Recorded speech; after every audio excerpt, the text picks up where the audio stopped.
Shalom e bem-vindos à Via Rápida Israel, uma frase do hebreu que significa amarás a Israel. Esperamos que vocês fiquem conosco porque nosso professor Dr. Baruch vai compartilhar um estudo expositivo da Bíblia. Dr. Baruch é professor titular no Instituto Zera Avraham, com sede em Israel. Ainda que todas as aulas no Instituto são dadas em hebraico, o Dr. Baruch fica feliz em compartilhar este estudo semanal com dublagem em português. Para mais informações sobre nosso trabalho em Israel, visite nosso site amarasaisrael.org. Fiquem agora com o Dr. Baruch e a aula de hoje.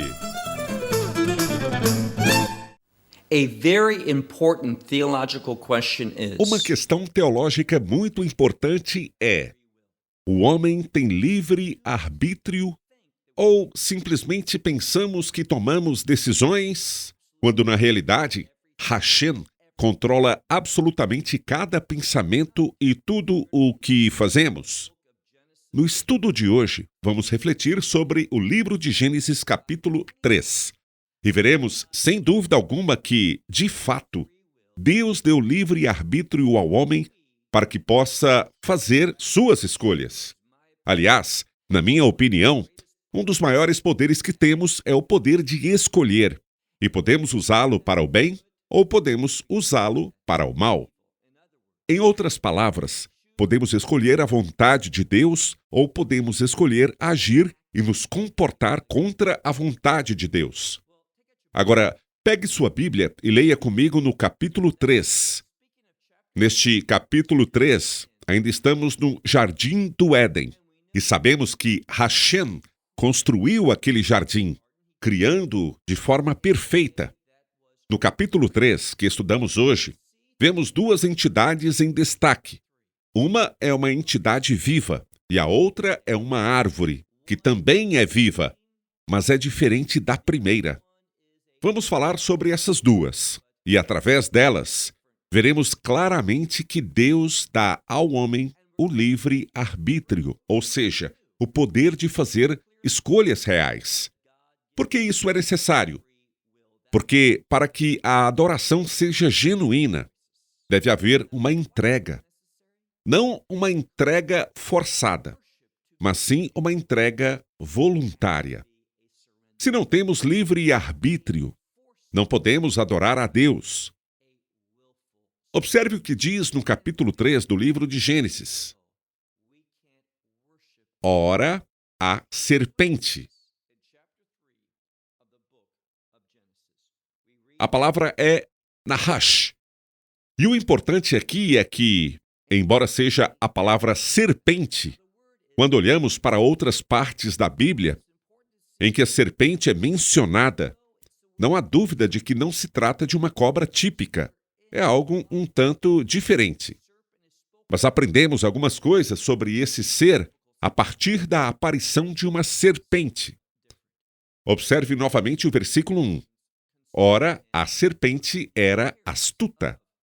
Essa é uma palavra importante quando a analisamos na Bíblia hebraica, porque se voltarmos ao capítulo anterior, a última coisa dita no capítulo 2 foi o seguinte: os dois estavam nus. Estamos falando do primeiro homem e da primeira mulher, Adam Behava, Adão e Eva. Diz que os dois estavam nus, o homem e sua esposa, e não se envergonhavam. Observe a palavra nu. Ela tem a mesma grafia que vemos aqui para a palavra astuto. No singular, a grafia é diferente, mas tem a mesma raiz. E precisamos nos perguntar: por quê? Eis o que precisamos observar até o capítulo 3.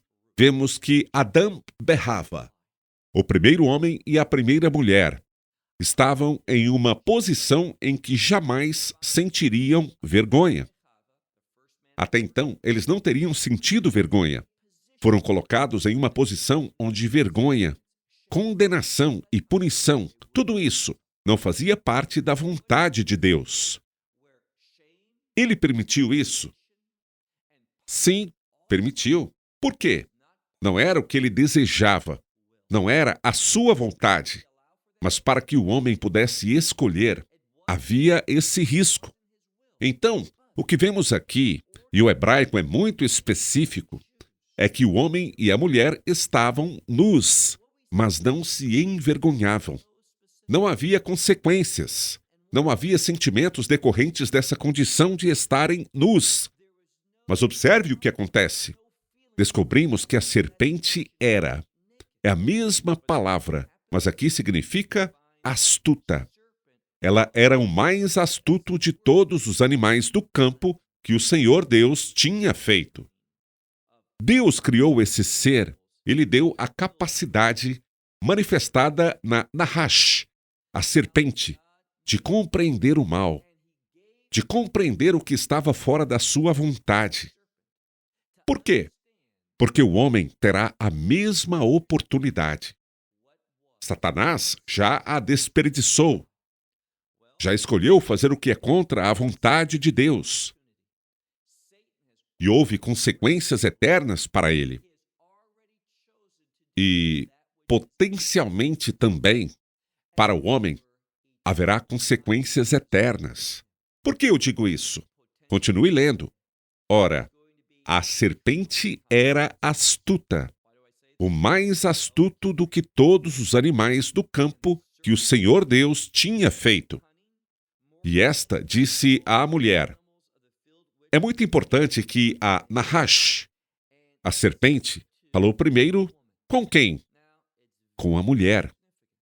Até então, especialmente no capítulo anterior, vemos que o homem assume a liderança. O homem foi criado primeiro e depois a mulher. Lembramos que ela foi tirada do homem, ou seja, da costela, e Deus a formou. Mas aqui veremos que a mulher é mencionada primeiro, e ela assumirá a liderança desta família. E é Satanás que está encorajando e causando essa situação. E continua dizendo, e esta disse à mulher. Observe o que ele diz. Afki. Normalmente, em hebraico moderno, esse termo significa contudo, mas aqui a frase tem a ver com fazer uma pergunta que representa uma dúvida. Aqui, Satanás está tentando incutir em Hava uma dúvida de que a palavra de Deus não é a verdade. Então, ele diz algo muito importante. Foi isso mesmo que Deus disse. Não comam de nenhum fruto das árvores, de nenhuma árvore do jardim. E o que ela disse? Veja o versículo 2. Respondeu a mulher à serpente, do fruto das árvores do jardim podemos comer. Ela está falando de modo geral. Mas o versículo seguinte, veja o versículo 3, ela esclarece. Mas do fruto da árvore que está no meio do jardim, Deus disse, não comam dele. Isso é apenas parcialmente verdade, porque no meio do jardim havia duas árvores. É verdade que Deus disse, não comam da árvore do conhecimento do bem e do mal, mas não havia proibição de comer da árvore da vida. Agora, veja o que percebemos.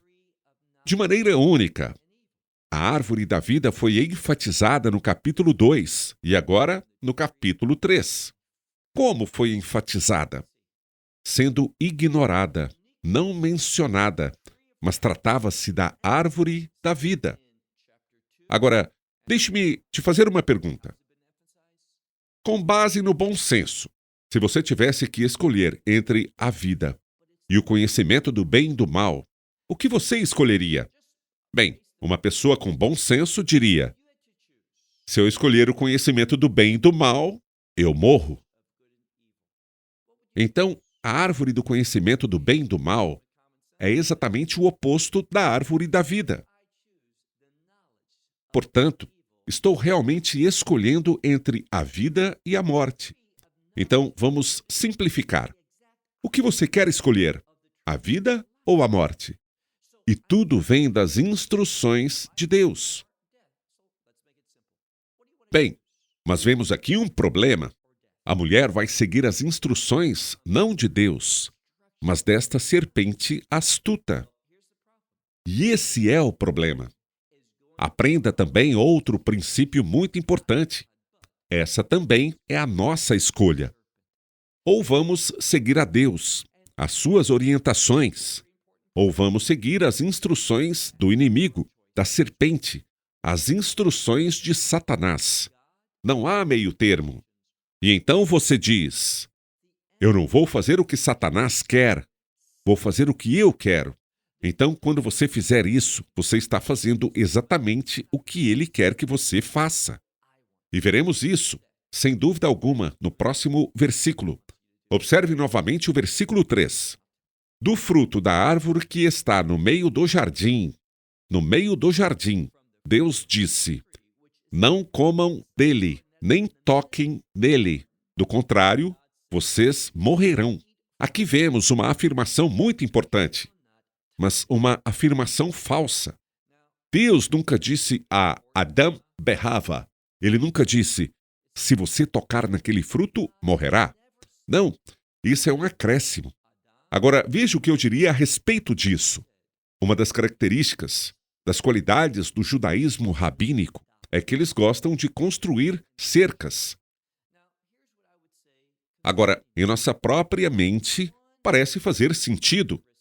Se existe perigo ali e eu posso violar um mandamento, então prefiro não chegar perto. Assim, criamos uma cerca ao redor, para não nos aproximarmos, para não corrermos riscos. Mas o problema é, quando acrescentamos à palavra de Deus, quando acrescentamos à sua palavra, certamente haverá problemas.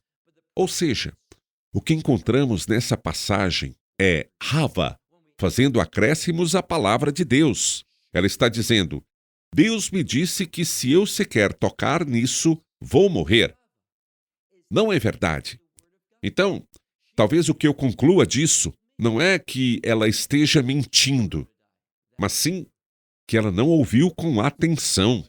Ela está enganada, não está interpretando corretamente a palavra de Deus. Ela se lembra do que pensa, mas não da verdade. Agora, se você não tem certeza do que fazer, volte à fonte. Por que não incluir Deus para a equação? Veja, aqui temos um princípio. Toda vez que estou sob ataque espiritual, toda vez que Satanás está se comunicando e agindo contra mim, qual seria o mais sábio a fazer? Engajá-lo em uma conversa? Não. Isso é tolice. É uma receita para o fracasso. O que precisamos fazer é trazer Deus para a equação e dizer: Deus, eu acho que ouvi isso, mas por favor, me diga a sua vontade. Quais são as suas instruções para essa situação? Como fazemos isso? Fazemos isso lendo a sua palavra, indo a Ele em oração e pedindo ao Espírito Santo o que Deus nos prometeu. E Yeshua nos diz em João que o Espírito Santo nos ensinará todas as coisas, que Ele nos dará a verdade.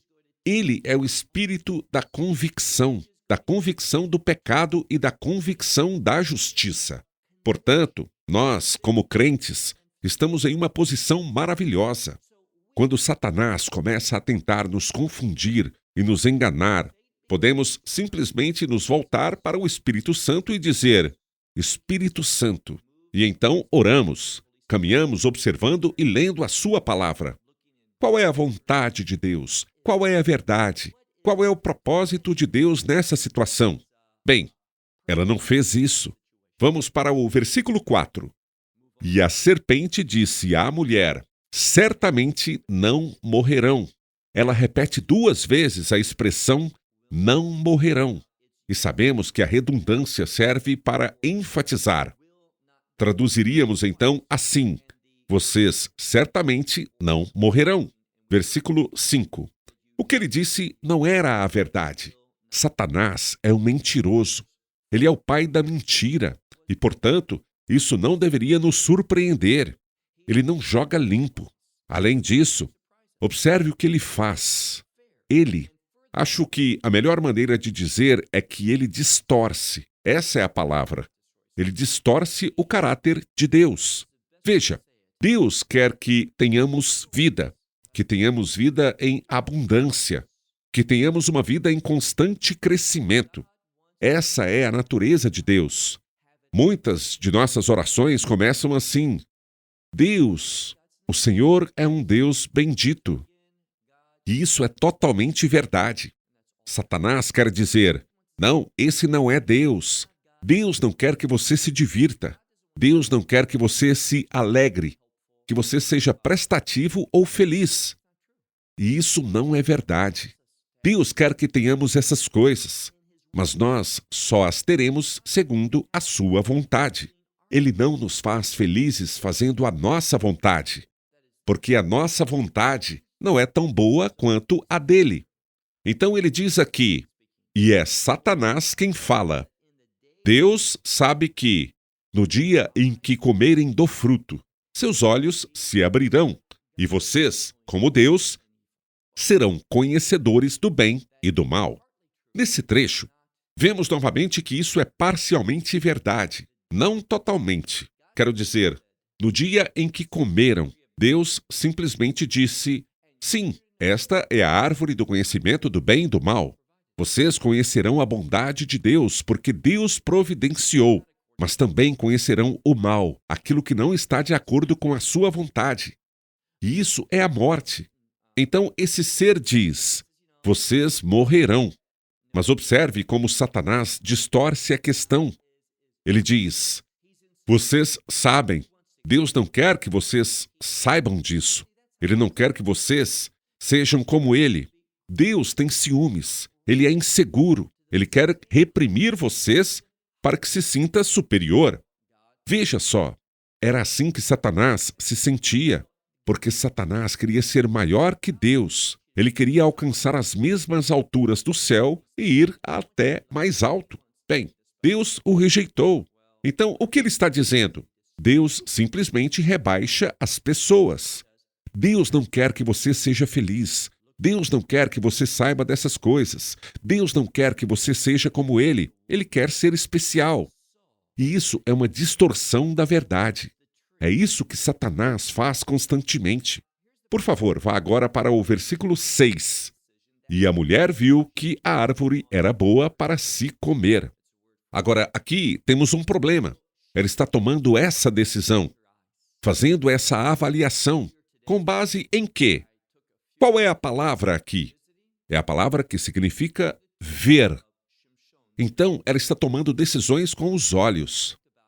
Hoje, mais cedo, levei alguns amigos que estavam me visitando. Nós fomos ao túmulo de Shimshon, ou seja, Sansão, e conversamos sobre ele. E o que sabemos sobre Sansão? Sansão tomava decisões com os olhos. Ele via uma mulher e dizia: eu a quero, ela é boa para mim. Quem disse isso? Não foram seus pais. E certamente não foi Deus, não de acordo com a estrutura que Deus deu ao seu povo. Mas Shimshon, ou seja, Sansão, tomou decisões considerando o que viu. E o que houve? Um desastre. A mesma coisa aqui. Então, aprenda um princípio bíblico. Sempre que tomamos decisões com os olhos, em vez de com os ouvidos, então, temos que ser pessoas que enxergam a palavra de Deus? Não é isso que diz. Devemos ouvir a palavra de Deus. Ao ouvirmos a palavra de Deus, podemos nos tornar praticantes da palavra de Deus. Mas a nossa visão não é o mais importante.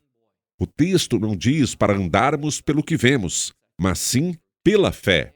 Então, Rava aqui está fazendo uma escolha errada. Está avaliando as coisas com base em seus olhos. Deixe-me te contar uma coisa. Eu me lembro que quando eu era bem pequeno e minha mãe comprou algumas frutas, ou pelo menos eu achava que eram frutas, e ela as colocou em uma tigela na mesa. Eu entrei, vi aquela maçã e pensei: nossa, essa maçã parece perfeita. É a maçã mais perfeita. Eu não tinha 32 anos na época. Eu tinha uns 4 ou 5 anos. e peguei a maçã. Eu a vi, peguei e mordi. Muitos anos depois, minha mãe ainda guarda aquela fruta de plástico com as marcas dos meus dentes. Para mim, ela parecia boa. Era realmente boa, perfeita. Achei que teria um gosto maravilhoso, mas eu a escolhi apenas baseado em quê? Na aparência, com base no que meus olhos viram. Então, a comida não é boa só porque parece boa. Existem outras qualidades que precisam estar presentes para que ela seja realmente boa para ser alimento. Mas Rava não esperou por isso. O que ela disse? Veja novamente o versículo 6. E a mulher viu que a árvore era boa para se comer, e ela, isto é, era agradável aos olhos. A palavra aqui é tavá, e tavá se refere a um desejo intenso.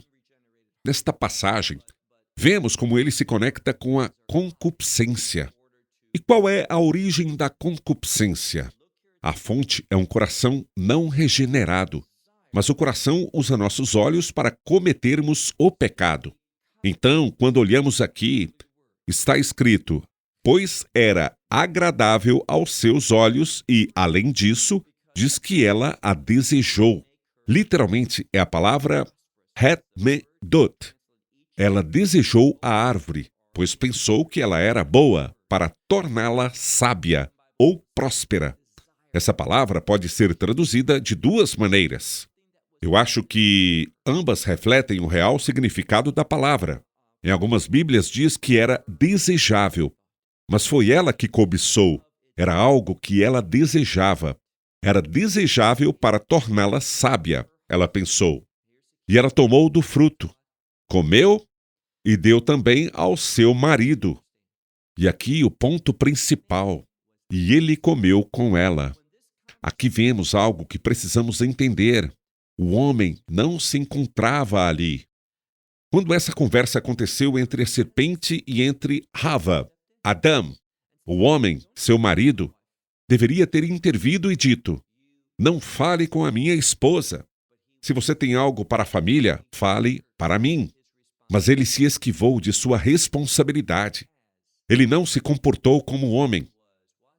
Ele abdicou da sua liderança e permitiu que a mulher assumisse o controle e tomasse as decisões pela família. E o que mais vemos? Bem, ela comeu do fruto que estava com ela e deu a ele. Agora quero que vocês prestem bastante atenção. Até este ponto, tentei ser muito fiel aos textos, não apresentando meus próprios pensamentos ou fazendo minhas próprias interpretações, mas permitindo que as Escrituras se interpretassem por si mesmas. Agora, quero dar-lhes uma interpretação que acredito ser válida, mas não há comprovação bíblica para ela. Eis o que acredito ser correto. Se a mulher tivesse dito antes de comer, coma desse fruto, não creio que o homem teria comido. Ele só comeu porque viu que ela comeu e não morreu.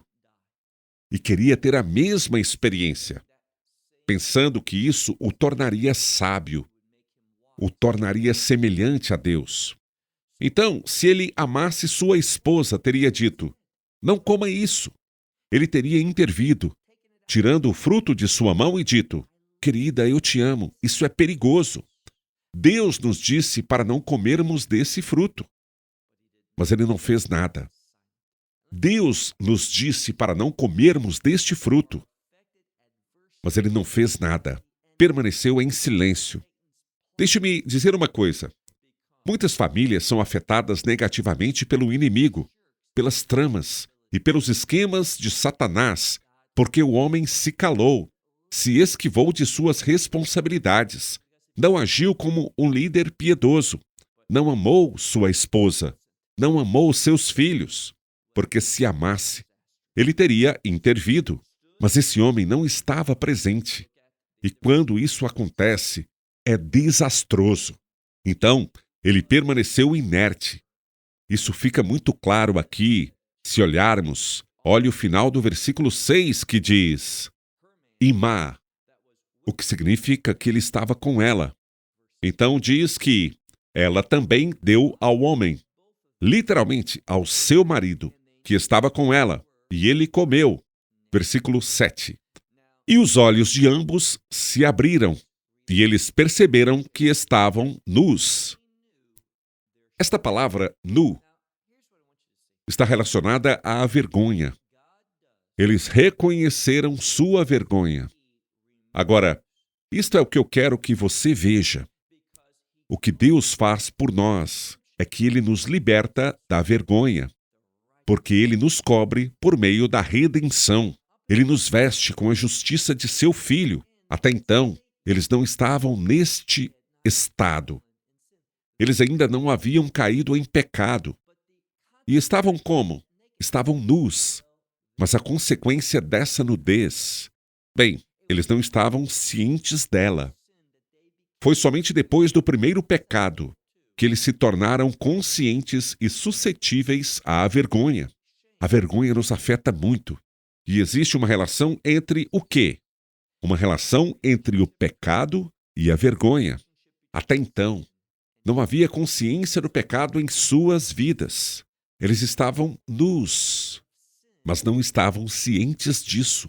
Não havia vergonha, mas depois que pecaram, eles tiveram consciência do pecado em suas vidas. E eles fizeram o quê? Olhe com muita atenção mais uma vez. Versículo 7. Os olhos dos dois se abriram e eles perceberam que estavam nus. Então costuraram folhas de figueira e fizeram para si. A palavra a seguir se refere a uma espécie de cinto ou cobertura. Há algo muito importante neste ponto. Eles improvisaram alguma coisa para cobrir sua vergonha, usando folhas de quê? De figueira. Esta é a primeira vez que uma árvore é mencionada pelo nome.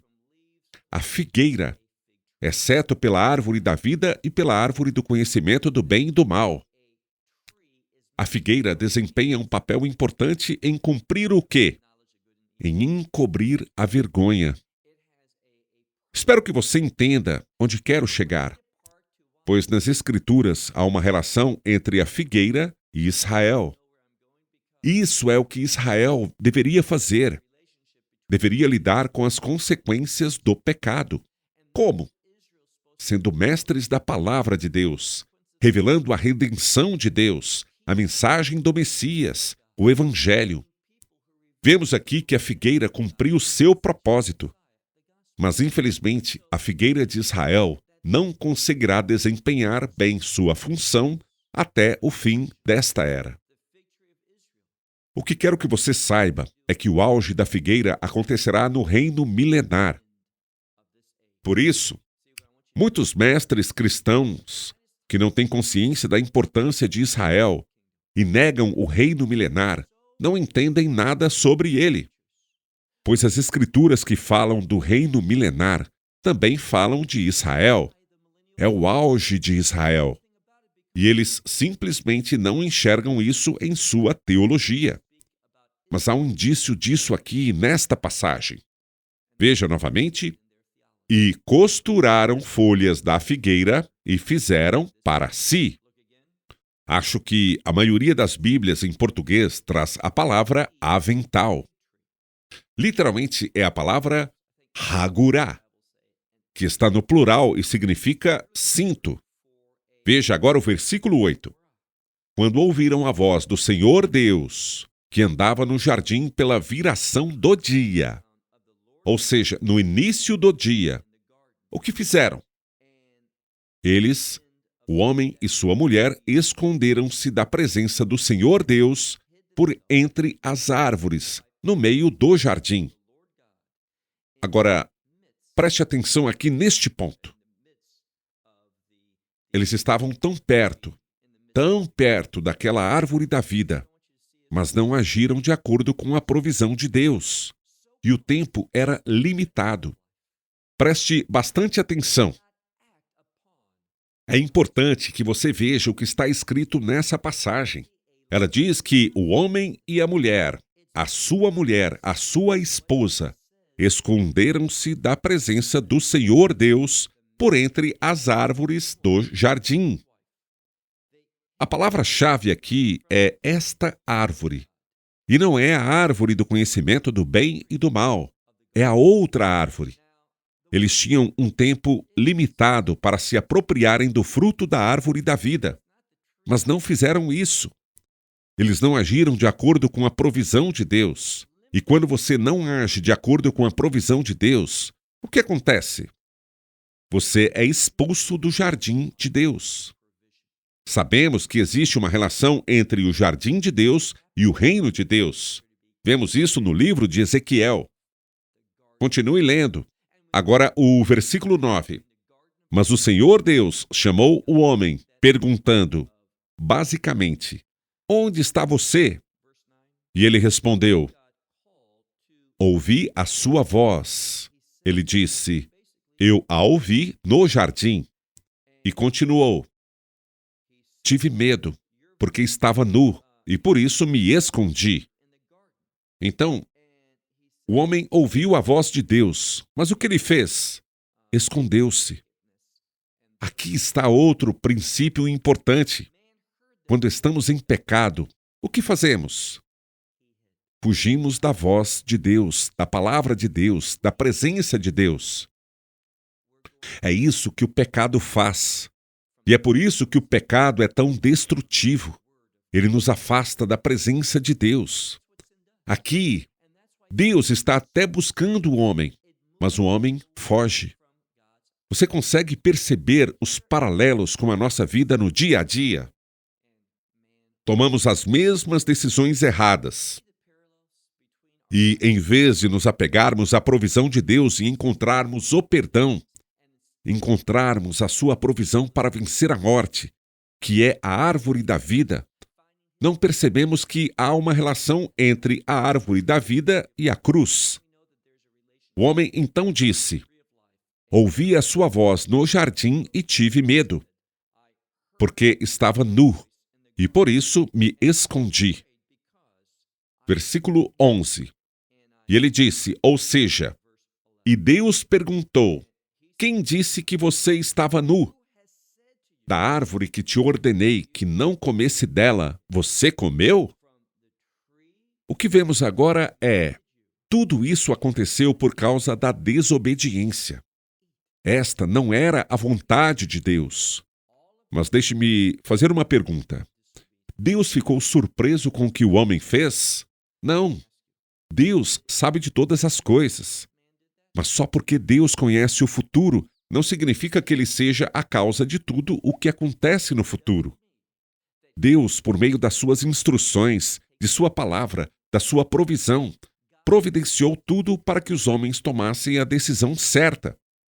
Quando fazemos algo que nos afasta da sua vontade, quando não fazemos o que ele nos chama a fazer, quando não assumimos a responsabilidade que ele nos confia corretamente, quando não fazemos essas coisas, então é um convite para o inimigo vir. Ele é astuto, muito mais astuto do que nós. E por isso, seremos enganados. Isso acontece quando tentamos ser Deus em vez de tentar servi-lo. Quando não buscamos apenas não ser Deus, mas agir como Deus nos ordenou, refletir sua imagem, manifestar sua presença no mundo, ser sua voz. Quando esses não são os nossos objetivos, quando decidimos pelas aparências e pelo que nossos olhos veem, ou seja, o modo como agimos, nos tornamos presas fáceis do inimigo e tomamos decisões erradas, decisões desastrosas. Bom, vamos encerrar por aqui. Na próxima semana, continuaremos com a segunda parte do capítulo 3, onde daremos continuidade a esta história e aprenderemos mais sobre as consequências do pecado. Veremos o quanto elas são desastrosas e por que precisamos tanto da provisão de Deus, da árvore da vida e, por fim, do que Ele nos deu para nos transformar da morte para a vida por meio da mensagem da cruz. Então, Até a próxima semana. Que Deus te abençoe ricamente. Esperamos que você tenha desfrutado da aula de hoje e que possa compartilhá-la com outros. Te convidamos a participar e nos acompanhar a cada semana, a esta hora e por este canal, em mais um episódio de Amarás a Israel. Para mais informações em português, visite amarasaisrael.org, onde encontrará muitos outros estudos realizados pelo Dr. Baruch. Até a próxima semana. Que Deus, nosso Messias e Yeshua, nosso Senhor Jesus Cristo, te abençoe durante a sua caminhada com Ele. Shalom, desde Israel.